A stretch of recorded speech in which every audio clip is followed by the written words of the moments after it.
আসসালামু আলাইকুম, আমি doctor Tanvir Ahmed, Mymensingh medical college. সবাইকে ব্রাদার্স সাজেশনের পক্ষ থেকে শুভেচ্ছা ও অভিনন্দন। যারা আমাদের ইউটিউব চ্যানেলে নতুন তারা অবশ্যই আমাদের ইউটিউব চ্যানেলটা সাবস্ক্রাইব করে রাখবা এবং পাশে থাকা বেল আইকনটা অবশ্যই প্রেস করে রাখবা এবং নতুন নতুন ভিডিও পেতে অবশ্যই আমাদের চ্যানেলটাকে সবসময় চোখ রাখবা। সো আজকে আমরা কথা বলতে আসছি, আমরা অলরেডি হলো কি ফিজিক্স, কেমিস্ট্রি এবং হলো কি টোটাল বায়োলজি, জিওলজিটা আমরা তোমাদের সুপার সাজেশনটা, লাস্ট আওয়ার সাজেশনটা দিয়েছি এবং সেটা সর্বশেষ সাজেশন হিসেবে আমরা হলো কি বোটানিটাও আজকে দিতে আসছি। আমি আবারও বলতেছি, দেখো এটার মানে এই না যে এইগুলো পড়লে তুমি মেডিকেলে চান্স পেয়ে যাবে, মানে এটার মানে এই হলো যে এই টপিকগুলো লাস্টলি তুমি অবশ্যই চোখ বলে যাবে। শর্টলি আমি একটু বলে দিব খুব কম সময়ের মধ্যে, ভিডিও যাতে বেশি বড় না হয়, তোমাদের সময় যাতে বেশি নষ্ট না হয়। সো চলো আমরা শুরু করি। দেখো আমরা সবার আগে যেটা বলি, সবার আগে আমরা প্রথম অধ্যায় বলি। প্রথম অধ্যায় থেকে একটা বড় একটা অধ্যায়, বাট মনে রাখবো প্রথম অধ্যায় সবসময় 5 স্টার টপিক। হ্যাঁ, প্রথম অধ্যায় মাস্ট। এই পর্যন্ত যতগুলো অধ্যায় আছে ফার্স্ট পেপারে, আমরা যদি ফার্স্ট পেপার থেকে 12টা 13টা এরকম প্রশ্ন আসে, প্রথম অধ্যায় থেকে ম্যাক্সিমাম প্রশ্ন আসে। হ্যাঁ, সবসময় একটা বা দুটো প্রশ্ন আসে।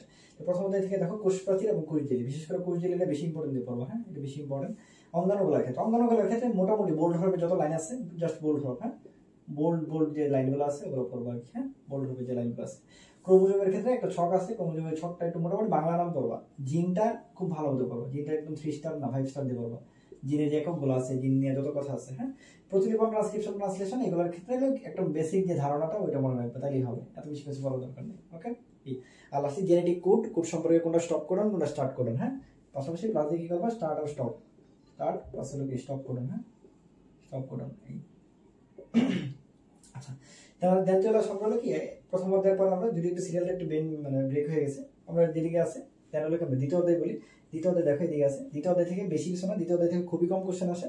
এটা মনস্টার টপিক দিয়ে পড়বা, ঠিক আছে, এত বেশি পড়ার দরকার নেই। মাইটোসিস আর মায়োসিস এগুলো ধাপ পড়বা।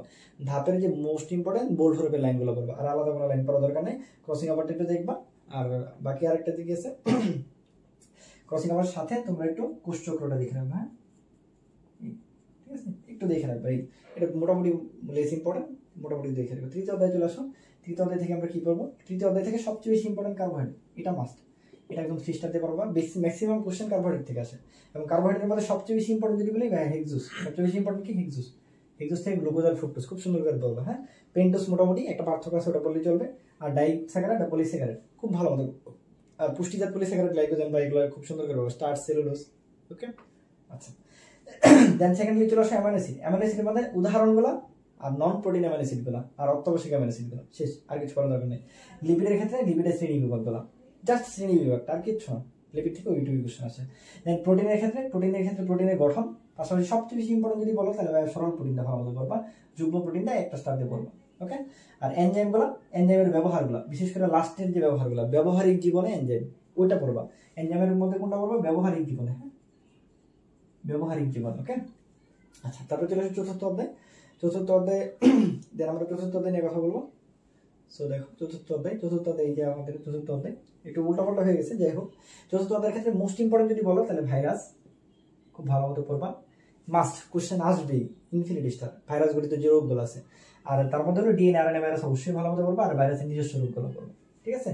এর বাইরে পড়বো না। হ্যাঁ, একবারে পড়বো, আমি তো বলছি সবসময় এটা সুপার সাজেশন, লাস্টের সাজেশন। সো লাস্টের তুমি এই জিনিসগুলো অবশ্যই দেখে দেবা।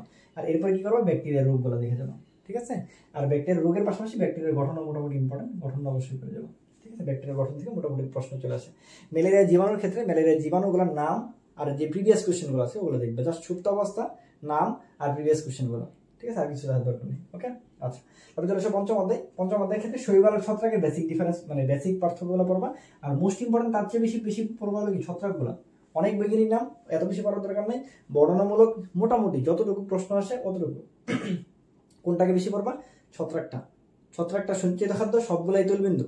আমি বলছি সঞ্চিত খাদ্য আসলেই তৈলবিন্দু দেখাবা, ঠিক আছে, কারণ বইয়ে সব বর্ণনা তৈলবিন্দু আছে। আর ইলেকট্রিক্স আর অ্যাগারিক গ্যাস মোটামুটি দেখে রাখবা, তার মধ্যে অ্যাগারিক গ্যাসটা বেশি ইম্পর্টেন্ট, ঠিক আছে। ভাই লাইগেনের কথা বললেন না, লাইগেন থেকে প্রশ্ন আসে না, মোটামুটি দেখতে পারো, বাট দরকার নেই আপাতত। ষষ্ঠ অধ্যায় চলে আসো। ষষ্ঠ অধ্যায় মিলিয়ে এলো যেটা বৈশিষ্ট্য পড়বা, তার মধ্যে বায়োফাইটার বৈশিষ্ট্যটা সুন্দর করে পড়বা, ওটার সাথে মিলিয়ে টেরিডোফাইটা পড়বা, তাইলে পড়া শেষ। আর রিক্সিয়াকে লিভারওয়ার্ড আর টেরিসকে বলে সানফান, এই দুইটা পার্থক্য পড়বা, শেষ, মোটামুটি পড়া শেষ। আর শ্রী জননাঙ্গ আর হলো পুং জননাঙ্গ খুব ভালো মতো পড়বা, আর কি নেবেন 3 ডাব, হ্যাঁ, সুন্দর করে পড়বা, ঠিক আছে। এই ষষ্ঠ, তাহলে ষষ্ঠ অধ্যায় শেষ। চলো আমরা সপ্তম অধ্যায় নিয়ে কথা বলি। সপ্তম অধ্যায় নিয়ে অনেকটা রাখো তোমরা, কিন্তু সপ্তম অধ্যায় পড়ার ক্ষেত্রে একটু স্ট্র্যাটেজিক্যাল পড়লে খুব সহজে পড়া যায়। দেখো নগ্নবীজি আর আবৃতবীজির জন্য একটা পার্থক্য দেওয়া আছে, খুব ভালো করে পড়বা এটা, ওইখান থেকেই প্রশ্ন মোটামুটি সবসময় কমন পড়ে। আর এই ক্ষেত্রে দেখো ওই পার্থক্য থেকে তোমাদের লাস্টের একটা কোশ্চেন আসছে যে নগ্নবীজির এন্ডোস্পার্ম কিরকম থাকে। তো এন্ডোস্পার্ম দেখেই আমরা সবসময় কি করছি, সবাই ট্রিপলেট দেখা আসছি, বাট এটা একদমই উচিত হয় না। দেখো আমরা জানি আবৃত বীজের ক্ষেত্রে এটা ট্রিপলেট থাকে, বাট নগ্নবীজির ক্ষেত্রে কিন্তু এটা কি থাকে, হ্যাপ্লয়েড থাকে। তাহলে আনসারটা কি হবে, হ্যাপ্লয়েড।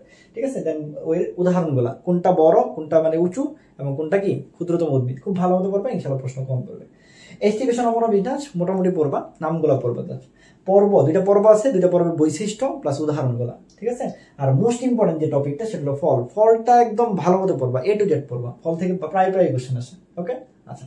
তাহলে অষ্টম অধ্যায় যেমন প্যারা নেওয়ার দরকার নেই, অষ্টম অধ্যায় থেকে ওয়ান স্টার টপিক, কারণ অষ্টম অধ্যায় থেকে খুব কম কোশ্চেন আসে, অনেকে অনেক সময় ব্যয় করে, ব্যাপারটা এমন না।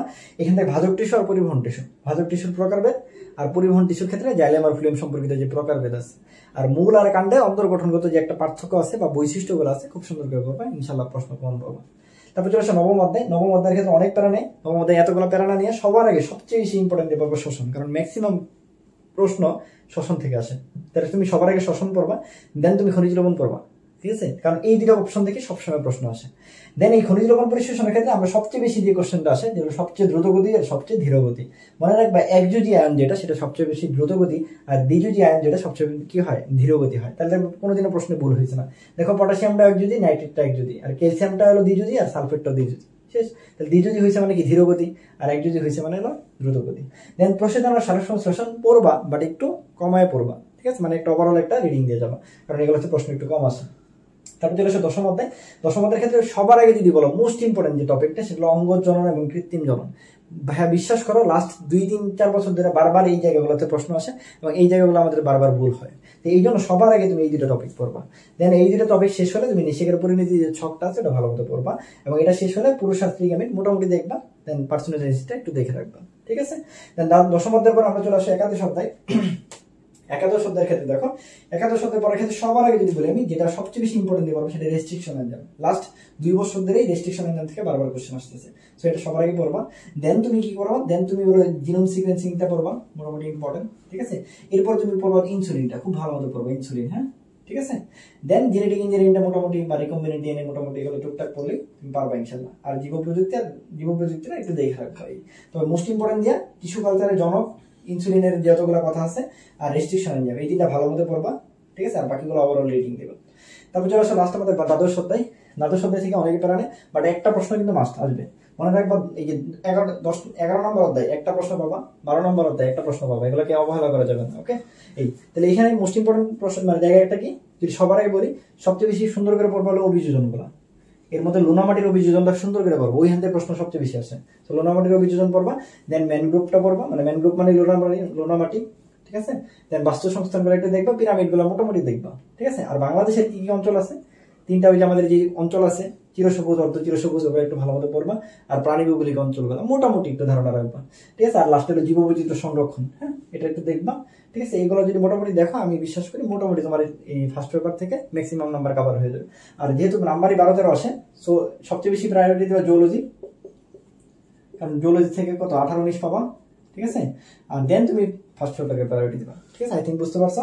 আর আমি বলছি এটাই মানে মেইন সাজেশন, ব্যাপারটা এমন না, এগুলো শেষ আওয়ারে তুমি অবশ্যই এগুলো একটু দেখে যাবা। আশা করি সবাই বুঝতে পারছো। সবার জন্য শুভকামনা, সবার যে সাদা প্রাণ গায়ে জড়ানো যে স্বপ্ন সেটা পূর্ণ হোক। সবাই আমাদের জন্য দোয়া করবো, তোমাদের জন্য শুভকামনা। আসসালামু আলাইকুম।